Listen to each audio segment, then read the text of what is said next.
So, last Explorer video I basically covered Civilization 3. Let's finally jump into Civilization 4.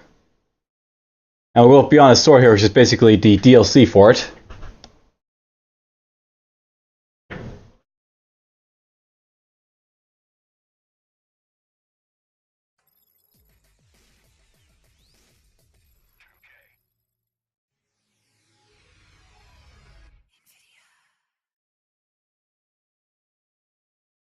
And there's a cinematic, by the way, but whatever, we'll skip it. So, Civilization 4. This is, of course, the game that preceded Civilization 5, and it basically came after Civ 3.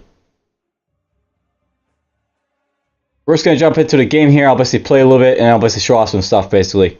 So, play now. Much like Civ 3, you can basically pick like different types of map types. So you can have like continents, you can have fractal. It's kind of different basically though, because you got like this sort of pick out what you want and then go from there type of idea. So you can have like fractal, which is basically an natural map type. You have continents, which is basically random world to more continents, archipelago, and you have some others like shuffle, for example, which basically creates a random Pangea continents or part of the fractal map. You have Terra, which is basically like an Earth type map.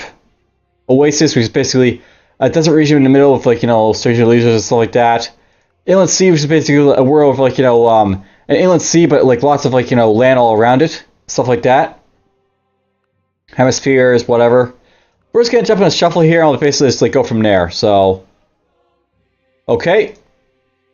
The world size will basically be whatever climate, temperate, random for stuff. Sea will be medium. Now, I'm going to jump into standard here, but I'll note that I really don't like jumping into standard maps for Civilization 4, because it basically reduces the amount of civilizations that appear, and it basically puts the civilization capitals way too close to each other, and doesn't give you a lot of land for basically building up new cities and stuff like that, but I want to show it off anyways. Now, here's something I know about the Civilization 4 versus say Civilization 3. Each of these civilizations will basically have the leaders, and it'll have his traits and stuff like that. But there's something I know about some civilizations basically here. If I go for say the Americans here, they have multiple leaders you can basically pick. So you got Lincoln here, for example. You got Roosevelt. You got Washington. Each of these guys will have different traits, for example. So this guy's got expansive and charismatic. This guy's industrious and organized. This guy's philosophical and charismatic. So it's kind of interesting because basically you can have certain civilizations basically acting in different ways, even though they're basically same civilization as before. So basically this guy they'll all have the same unique units and buildings, but they're all gonna have different traits if you want to go for that, for example. A little random though, and let's go from there. Now a note by the way, you can have a leader name as a default for stuff. I changed it to David, but it's basically your profile name for leader name. And then you can go with difficulty. And here's something I know about Civ 4, for example. Civ 3, Civ 2, Civ 1, they basically were always the same standard length for how long the game played. But Civ 4 introduced basic game speeds for your game. So you can have quick games, you can have normal games, you can have epic games, you can have marathon games. Basically the game speed will dictate how long it basically takes to get from the start of the game to the end of the game. And basically it'll affects how long it takes to build units, how long it takes to how fast they basically move, stuff like that. We'll keep it normal though for now because that's basically what I play on anyway, so whatever. And we'll go from there.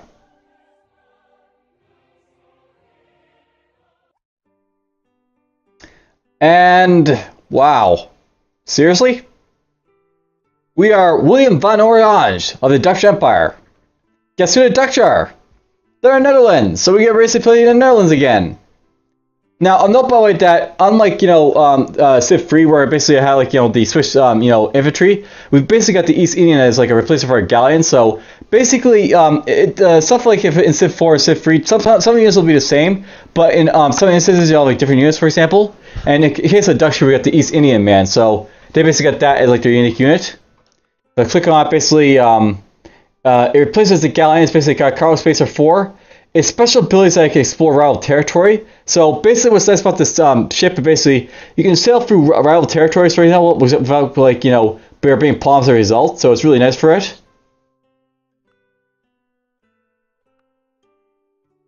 The galleon basically has cargo spacer 3 too. So, and then you can basically have your units basically And, you know, it's a very strong ship, this ship here. There's a levee, or a dike for a levee, basically. This basically lets you, like, you know, replace the levee, basically, which is basically, you know, it basically improves river tiles to the levee, but if you have, like, the dike, it'll basically improve water tiles, basically, as well, which is really nice. So, much like, you know, the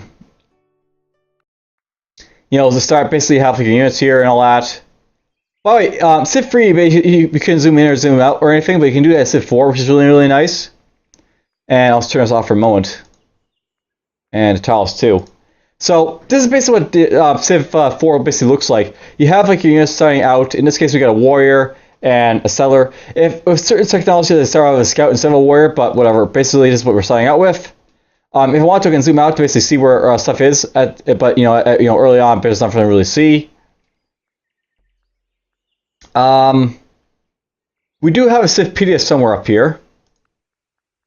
So something I basically want to do, by the way, is just to go to the top here. And we're actually going to go to civilizations here.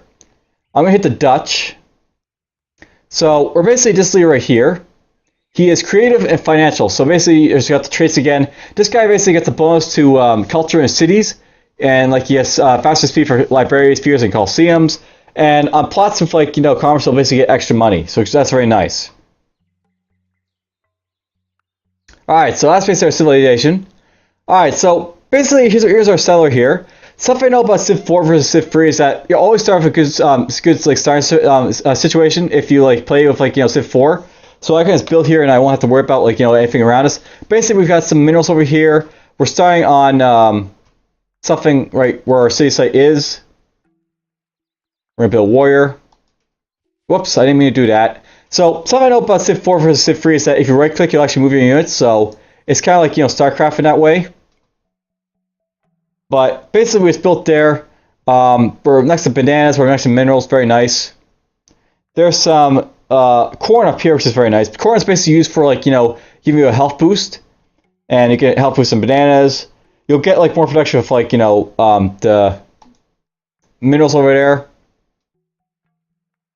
By the way, I've got a mini-map down here. Watch this mini-map as I explore the territory because it'll actually get bigger and bigger as you go along. We're just go for hunting here. Hunting lets us build scouts. So if you want to, like, you can build scouts in this game, you just have to, like, you know, research the technology for it. There's some sugar over there. That's nice.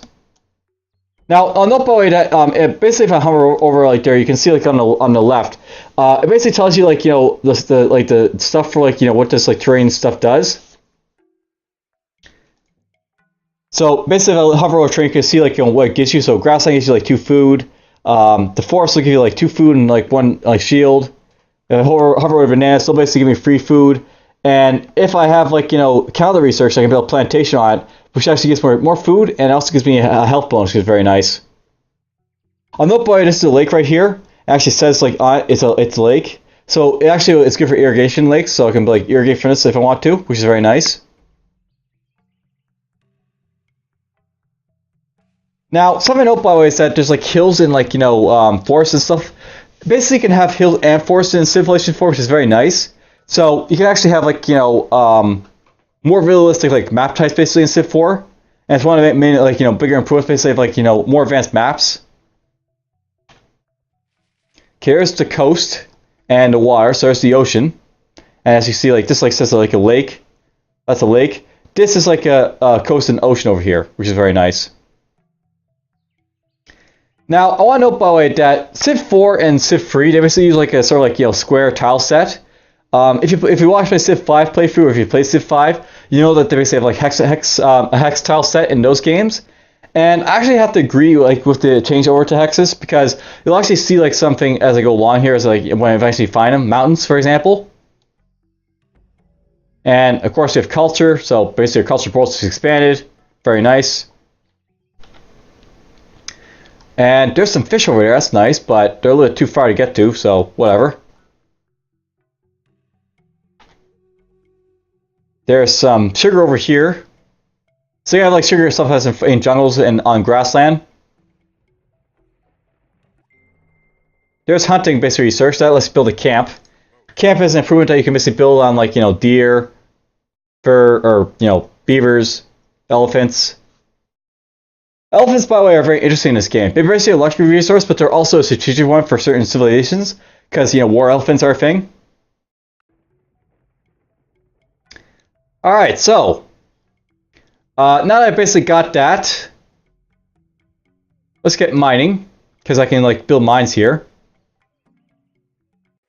Now I want to note something about my units here. You'll note that basically it shows the units I can build, but the spearman here is grayed out.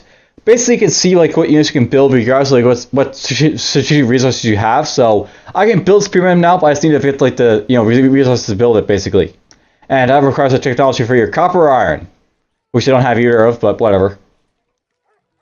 There's a lot to like about this game basically. Though some people hate it at the same time for other reasons as well. And I see a border over there. So there's the Incans. The Incan Empire welcomes you, glorious Dutch people, and their leader, Davian. You play ceremonial ball with us, we'll play ceremonial ball with you. So, basically, this is stuff I really dislike about Civ 4. That's his capital right there. That's my capital. Notice how far we are away from each other? We're like 1, 2, 3, 4, 5, 6, 7 tiles away from each other. And this is like something I really hate about like the same map in like, Civilization 4. If you play with like large, it's not too bad, but this is really, really, really confined, to be honest. Alright, well, there's basically like, ooh, he's got ivory, that's nice for him. Damn, that guy's rocking it with like ivory over there.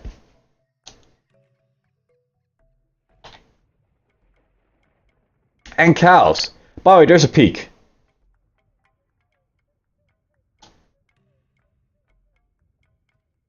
Alright, there's a hill, so basically this guy's got a really good start of like ivory and cattle next to him. And it's got mining. Now, this unit has popped out right here. This is their like, unique Incan unit, by the way. So, by the way, really this is a thing in this game. Hinduism was founded in a distant land, so one civilization basically researched polytheism, and that lets them basically get Hinduism, which is a very nice technology to have. Alright, so this is like the Incan special unit over there. Basically, in this game, some civilizations will basically have like unique units early on, some will have them later. They'll have like unique structures early on, some will have them later. Some will basically have like their unique structures and units very, very late on. And they'll have like early structure or early unit very early on. So they'll be like say like China, for example. They'll basically have let's actually do it like this. If I go to like look at the civilizations, for example, like the Chinese Empire, they basically have like the Chokono, which is basically replacement for the crossbowmen, and they got the theater. These are like basically early tech type of things, or not really early. They're basically like Renaissance type of units, basically Renaissance unit and Renaissance structure. If I go to, let's see here, the Japanese basically have like the shale plant, and they have like the samurai. The shale plant is basically like a replacement for the coal plant, which is basically like an industrial era type of building, while the samurai is basically like a medieval type of basically era type of like unit. It's basically a replacement for like the mace band, which is basically something you get in medieval times. Basically, like the how like this works, you can have like some civilizations that are very strong at certain periods of the game, and others that are basically strong at other periods of the game. So if like say you play the Americans, for example, you've got like the Navy SEAL, which is basically a very late game unit, but they'll be very like basically they'll be very weak until that time, basically, if we were to get like the Navy SEAL. While if you play like someone like say Carthage basically has to be in cavalry, which is basically a very early unit they can have, and they can basically kick ass early on if they want to. So yeah, they basically have their unique unit right there. If I go to like the Civpedia for the Incans, they basically got this guy right here. It's basically a replacement for the warrior. So this guy basically gets a bonus to archery against archery units. He's got a bonus to city defense, and he starts with combat 1. And if I look at the other warrior, they just have city defense on them. And if you look at this, they got strength 2, movement 1. This guy's got strength of 2, movement 1, but he's got these like bonuses for against archery, which basically makes him a little bit better. He's got combat 1, and combat 1 basically gets 10% more strength, so he's stronger overall. Now, I'm probably maybe like saying a couple things differently here. I want to know some about like units in like Civ 4, I guess, right now. This guy basically has like strength of 2. And it's a little bit different, like talking about like the strength of like units in like Civ 4 versus the passive games. Basically, something that they changed with Civilization 4 is that each unit basically has a strength value to it. So a warrior, for example, has a strength of 2 to it instead of like having like 1 attack and 1 defense. And what this basically does is this guy is basically on an offense and defense the same for strength wise, but he basically has different like bonuses depending on what he fights. So in this case, if this guy's in a city defending, he actually have a bonus to defend himself with a little bit better than before. And if he's just out in the wilderness attacking stuff, he's just basically only got like the 1 attack, or basically he's like, you know, weaker on the attack, but he's better on like defense for cities. And if like you have like this guy down here, for example, this guy's good against archery units. So if he like wanted to attack like a city with like an archery unit, he'll actually have like basically a bonus to it, and he has to be really strong against like the archery unit. The bonuses in this game basically like will impact a lot like with how you play, and I'll go into a little bit different, you know, a little bit more later on. I have a couple of saves basically lined up with this game, so I can basically show off a little bit more about the game. There's a couple of things I want to show off early on that I need to basically show, and there's some goody huts. That's awesome to find. The villagers give you gold. You receive 27 gold. Awesome. And Buddhism was founded, so someone found Buddhism. Awesome for them.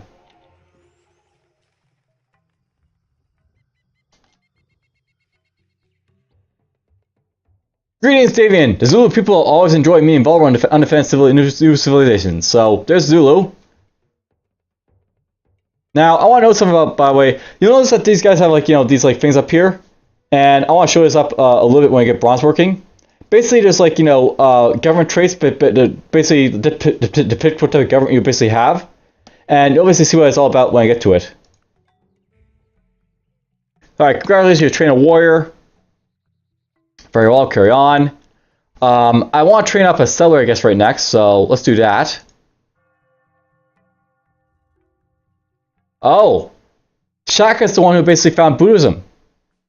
So basically, these guys are Buddhists because they basically research the technology for it, and they basically have like, you know, the religion for Buddhism if they want to, which is interesting.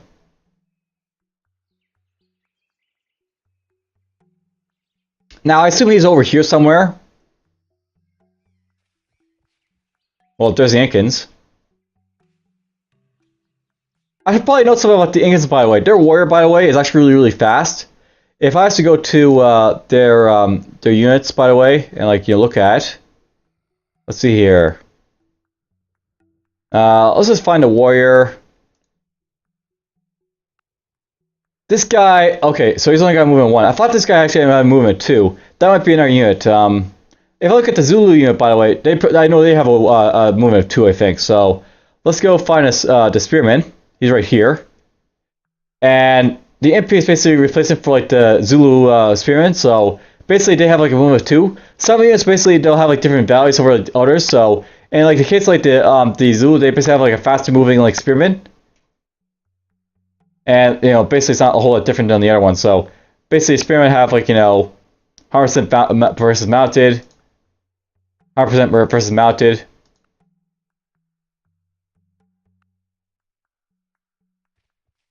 Alright, here's something I really wanted to show. So, something really interesting about Civilization 4 is that they had animals as barbarian units.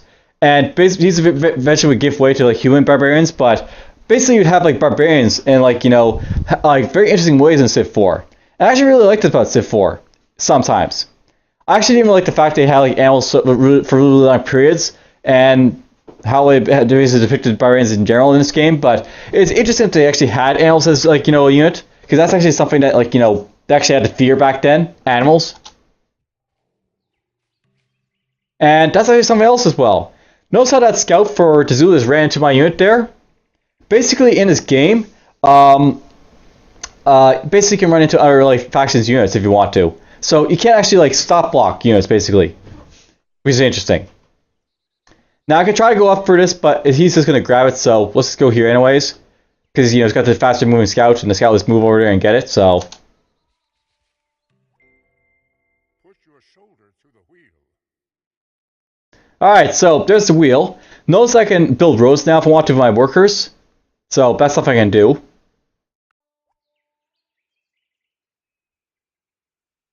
Let's build, or let's research rather first. Notice I need animal husbandry now to basically work with horses and stuff. Actually, I don't want to get that. I want to get bronze working, don't I? Let's go up here. We'll basically pick up bronze working. Alright, so here's an animal, by the way. If I want to, I can actually like get a bonus attacking this guy. So you'll see like down here, basically you got like 4% versus animals. Animals are basically really weak to like your units early on, so it's very easy to knock them out. And because of barbarians, I also get a bonus. So also, by the way, look at the combat odds. Basically, in this game, it actually tells you how well you're going to do to fight stuff. So basically, I fight those guys, I'll actually have a 9% chance of winning. So we'll actually ignore them for now. Let's go over here. As you can see, they basically moved their scout over there to basically pick up that settlement. So I lost that chance for it because, you know, they had the guy there, but oh well. Alright, let's have you go here. Now, I'm looking at the sky right here because you actually see, like, you know, how strong units are basically in this game.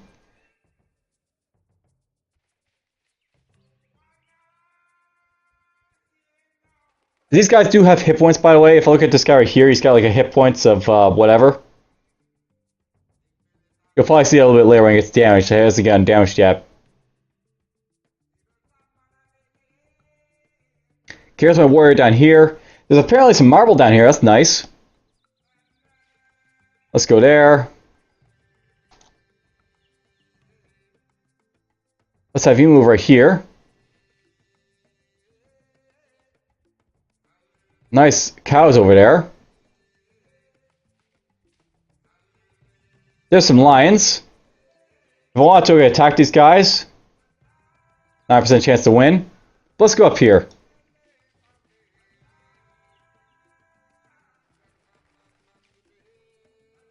Now, I'll notice there's like a mountain down here. I'm not really a big fan of like basically how mountains were basically portrayed in this game. Because basically, Civ 5 made mountains meaningful because they're actually, you know, they blocked away terrain on Civ 5, but at the same time, they actually made it so you actually block terrain. In Civ 4, you can usually move around mountains that are like, you know, clustered like, you know, together, usually, most of the time. Because they actually have you have to have a lot of mountains for it to actually work really well. And here's the Chinese, by the way, or Koreans. So we just found a Koreans. Hi, Korea. Go there. There's the warrior. And I'll notice, by the way, that warriors of the different like cultures will have like, you know, different like, you know, tile sets.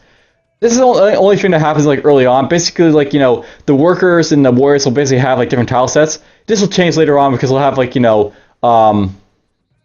what you call it, basically. They'll basically have it so that, like, you know, the spearmen will look like spearmen, the macemen will look like macemen, stuff like that. There's the Ottomans. Hello, Ottoman. So they're up here. But, yeah, this is something I really don't like about this game, because, like, you know, if you play, like, the standard maps, you're way too close to the other civilizations, so there's, like, maybe room for a city in here, but that's about it. Alright, so that basically shows off a lot of what I want to show off with this game. I just want to get the bronze working 5 and then I'll basically show off what's going on from there. And you'll notice, by the way, my borders expanded there, so we're now 3 tiles out here. This guy will soon have like dissonance tile set. There is cultural appropriation of like cities in this game, by the way. That is a thing that carries over from Civ 3. Where you can have, like, you know, you can basically fires rage through the forest near the city of Uganda. That's interesting. There's the Incans down there, by the way. Probably had a settlement right there to pick up, oh well. They just got it. There's some sheep up there, another one, that's nice.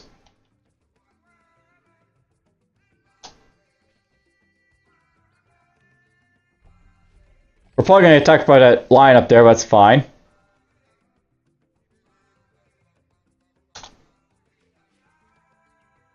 So there's a battle, by the way. Alright, so basically as you can see from this guy right here, he's basically got reduced strength. Basically as your units fight, they'll actually lose strength, and they'll get weaker. And you have to basically have to fortify to heal them if you want to. We're not going to really worry about it, we're just going to have a move right there. I should probably note, by the way, I actually have it right now, so these guys basically, you can see like free like units in like the tile for like a single unit. You actually change like how they basically appear if you want to. If I go to the options here, for example, I can have it so like, there's like quick moves and stuff like that. You can have it so like only like one unit basically shows up somewhere. I think it's in here. Yeah, single unit graphics basically if I do this. But basically if you want, you can have it so you can have only like a single unit basically for popping up for units instead of like, having like, three of them.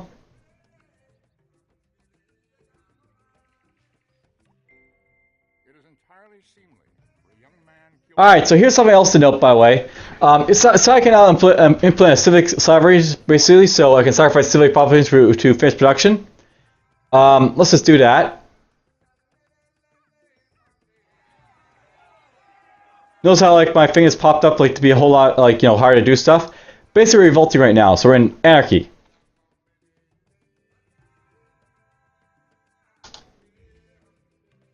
Alright, adopted slavery. Awesome me. Anarchy is over, your government's reestablished. Alright, let's just go to so basically in this game, you actually have like a civic system. So you basically like the past saves, you would have like systems where like you basically how can I put it? Civ 4 basically introduces a civic system where you're gonna have like different forms of government, but basically how you manage your government can be different. So I can be like a despot if I want to, but at the same time I can also get like hereditary rule like a monarch. I could be like a have a representation. I could be a police state. I can have universal suffrage. And there's other stuff as well. I can have like religion for like paganism, organized religion, theocracy, pacifism, free religion. Basically, there's all these awesome things you can basically have for like the civics. And I think this carried over a little bit to Civ 5. I can't really remember, but basically it replaced like having like a single type of government that basically does like everything. So you can have like a despot who's got like free religion, for example, or you can have like a economy that's like decentralized with like free speech basically implemented, for example. Very interesting stuff you basically do. Now, better like civics will like do a lot like better for you, but that's just something to point out. Like you can have like different like civic systems in this game. All right, so I actually want to show off a little bit more of the game. So let's go to some of my saves I basically have available.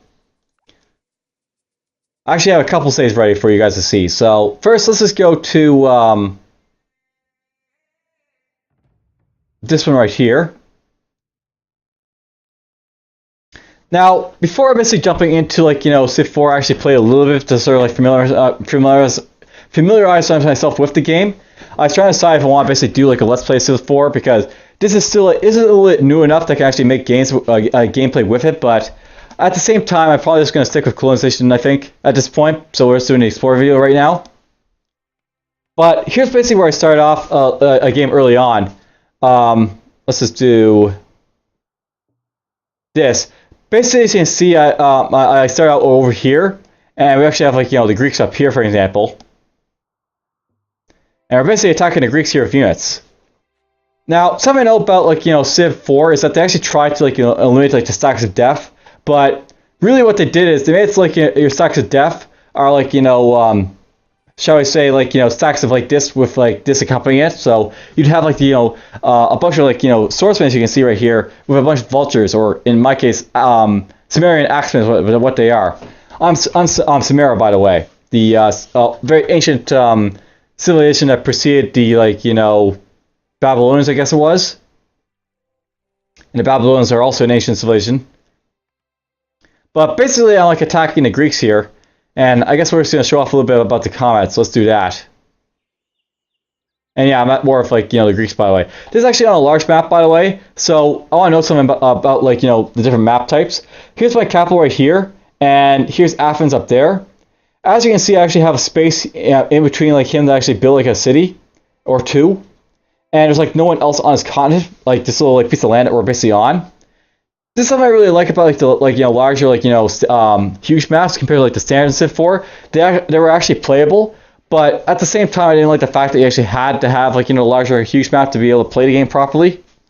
And that's the same with colonization, by the way. You actually have to play larger huge maps in colonization for it to really work really well.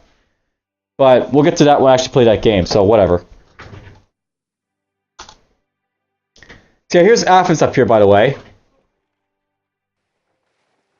There's a barbarian galley over there. You guys can build a market. Here's one units to basically have here. They're awesome and all that, but let's just get to attacking Athens up here, I think. So I basically have a whole lot of units here. We're going to have the chariot here. You're going to attack this catapult. So chariots basically are a special unit to basically get fast attack that's really, really good against axemen, but they're also really good against catapults if you want to do that. So we're just going to send it to attack this thing, or not. Apparently, I got reduced strength, so we'll send someone else then. The sword has 77% of attack with that. Let's attack with an axeman here.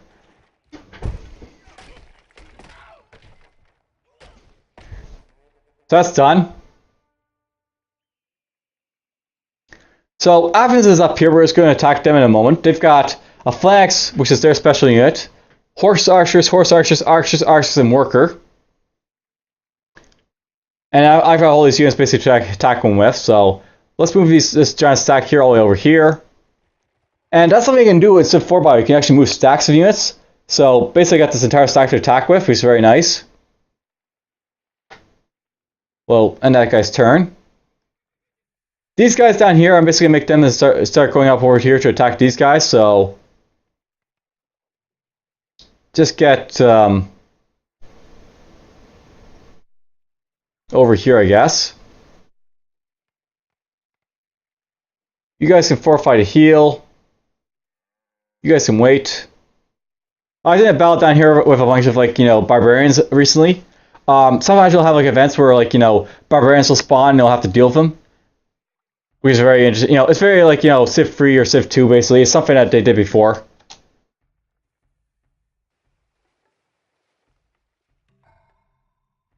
Alright, so settler in aridity here. That's awesome. I can build more settlers if I want to. I want this guy to build swordsman, I think. You can build a horse archer, I guess. So something I know about this game, by the way, is that what they really did with their units is that they changed it from a system where they had offense and defense values to a system where they had strength values and promotions. And basically, what promotions do is that they'll increase how powerful units are. So in this case, I can get promotions that such as this one right here, which basically improves my ability to help my own units. I can get a promotion for defensive stats for defense. I could have an extra strike for more damage and stuff like that.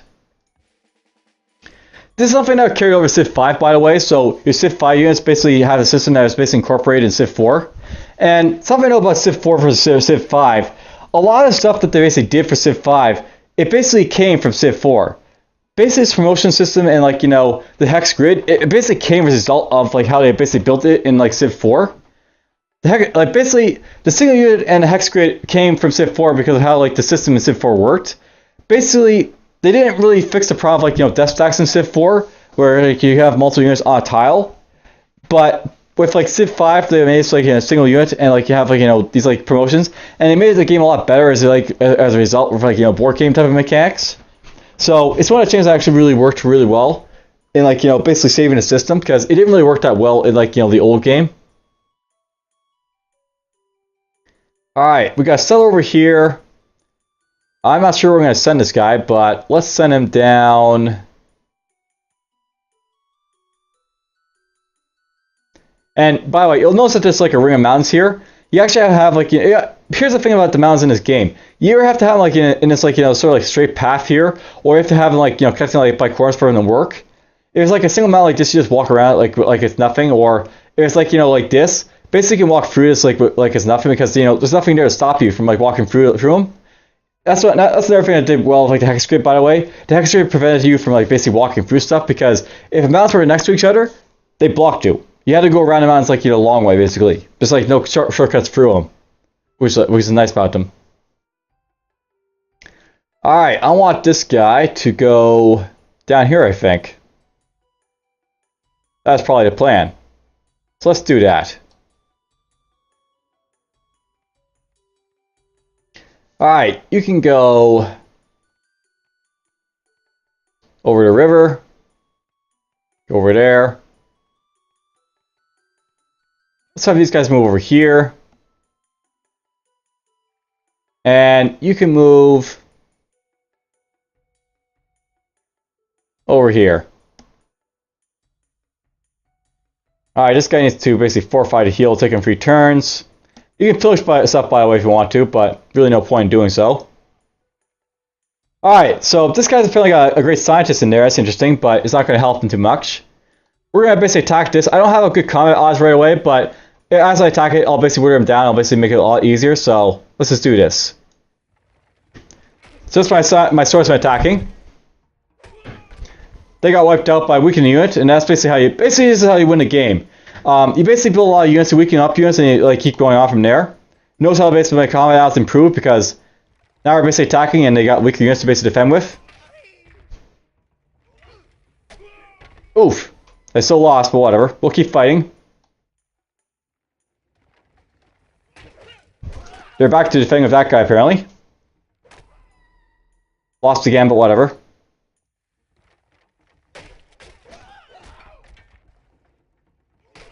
Killed him. And there we go, we got rid of a unit. That's awesome.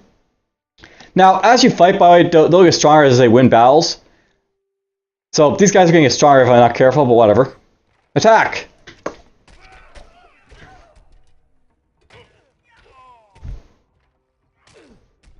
There we go, we got rid of an archer.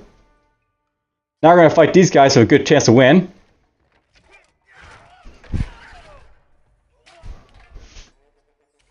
Yeah, there's a horse archers, by the way.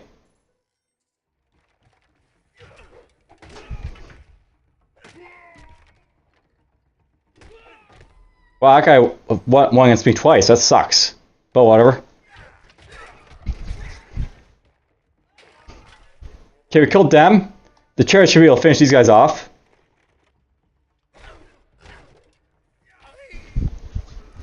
And there we go. You have pillaged and captured Athens. Now, if you want to, you can burn their cities, by the way, but I think we're song about govern. So this is basically something I know about Civ 4, by the way. Because like the Civ 4 locations for capitals are always good, you never want to burn the enemy capitals because they're generally like really good to have. So yes, install a new governor. And we'll build a monument. Now, something to note, by the way, I just captured a city. You notice how we have only one culture space for it. Basically, in this game, you start off with one culture space when you capture a city, and as like you like get out of like your revolution, basically we're like in revolution for like 7 turns, it'll basically expand from there. So we'll get like more like going here later on to be like basically assert dominance over a city. So that's captured. There's a new capital over there, by the way. So stars basically indicate your capitals. Circles are basically the other stuff. And really, I think I just want to show a little bit about the combat. Just one thing I want to show about this game before I like basically leave it there. So let's just go to this save over here. So I really liked what they did with like barbarians in this game, because they actually did something really unique to like all the civilization games that I've played thus far. And basically, the barbarians in this game, they don't have like settlements, so to speak. They actually have cities. Like they actually have actual cities that they can actually build and like improve and stuff like that. I actually have one instance where it popped up, so I basically just want to show that off. So I'm playing China right here. Up here, we got ourselves a barbarian city. And this is something I most really like about Civ 4, but really hate. Because Civ 4 basically had like, barbarian cities that will eventually pop up. But they made it pop up so infrequently that it's really, really sucky, because they could have had a really good feature with this, but they just sort of like, screwed it over by not having it pop up enough. So basically you'll have like barbarians pop up with cities, but they won't pop up that often. And it kind of sucks, as a result. But whatever. That's basically Civ 4, for example. I actually like Civ 4 quite a bit for what it was in the time, but much like Civ 3, it's also a game that's kind of aged a little bit at this point. I'd rather play Civ 5 than with Civ 4 or Civ 3. And there's a lot of good ideas to pick up and like use like in like a new Civ game, for example. Like I really like the idea they brought like back Barbarian Cities, for example, but they've yet to do that in I think in Civ 6, so maybe Civ 7, who knows. Anyhow, that's Civ 4. Eventually, at some point, I'll jump into Civ 4 colonization, and I'll show you what that's all about. It's basically a reskin of like the old Civilization, but with a few like changes to it, and it's definitely like the Game 4 engine for Civ 4. Other than that, take care.